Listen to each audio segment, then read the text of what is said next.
Chapter 6. Lord Henry's Visit.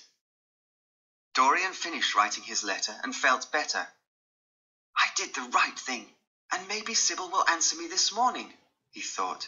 If not, I'll go to see her at the theatre this evening, as usual. Then he heard a knock on his study door. Dorian, let me in. Please let me in. I must speak to you. It was Lord Henry's voice. Dorian didn't want to see Lord Henry, so he didn't pay any attention. Lord Henry knocked again and waited. Then he opened the door and came into the room. It's very sad, he said. Are you talking about Sybil? Dorian asked. Yes, of course I am. Did you go and see her in her dressing room yesterday evening? Lord Henry asked. Yes, and I behaved very badly, Dorian answered. But now I know what I must do, he added with a smile. You know what you must do? Lord Henry repeated. I don't understand. Yes, I'm going to marry Sybil, Dorian said. Before Dorian could say another word, Lord Henry sat down next to him and put his arm around Dorian's shoulder. Didn't you read my letter? He asked in a kind voice. No, I didn't, Dorian answered. Sometimes your letters are cruel, Henry, and they hurt my feelings.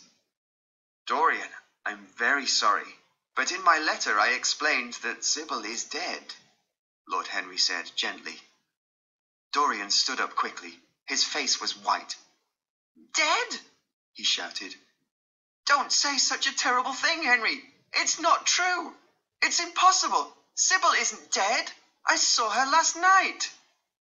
She died a short time after you left, Lord Henry said. This isn't easy to say, but there's going to be an investigation. An investigation? What do you mean? Dorian asked, confused.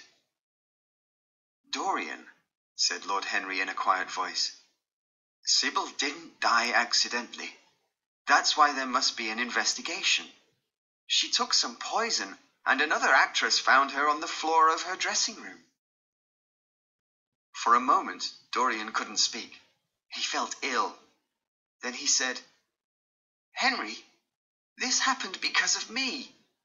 My cruel words killed Sybil. I'll never forgive myself. Oh, why did Sybil take the poison last night? I was going to send her my letter this morning. Try to be calm, Lord Henry said. You mustn't feel bad. Sybil was very young and stupid. She knew nothing about life, and she was weak. Love? What is love? It's nothing. It's just a word. It doesn't exist. Only pleasure is important, he continued cynically. You must forget Sybil and enjoy your life. Dorian sat for a few moments and thought about Lord Henry's words. They sounded clever to him. Maybe Henry is right, he thought. I shouldn't be so serious. Dorian turned to Lord Henry. You're right, he said. I'm not responsible for what Sybil did. I didn't tell her to kill herself. She was too emotional, and she behaved like a child. Why did she kill herself over love? I am happy you feel that way, said Lord Henry. Let's go out to dinner in the theatre this evening as usual. Then you'll feel better. Dorian didn't like being unhappy, so he decided to go with Lord Henry.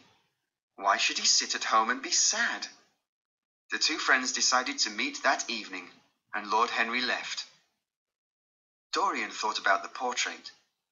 Maybe there's another change, he thought. He moved the cloth and looked at the portrait. It looked the same. The portrait knows what's happening before I do, he thought. It changed when Sybil died, although I didn't know about it, and it will change again in the future. I won't live a good life without Sybil. Henry's influence is very strong, and I can't resist it. But Dorian couldn't fight his personality. He was weak. Later that evening, Dorian went to the theatre with Lord Henry. The two men enjoyed the performance very much, and Dorian felt much happier again.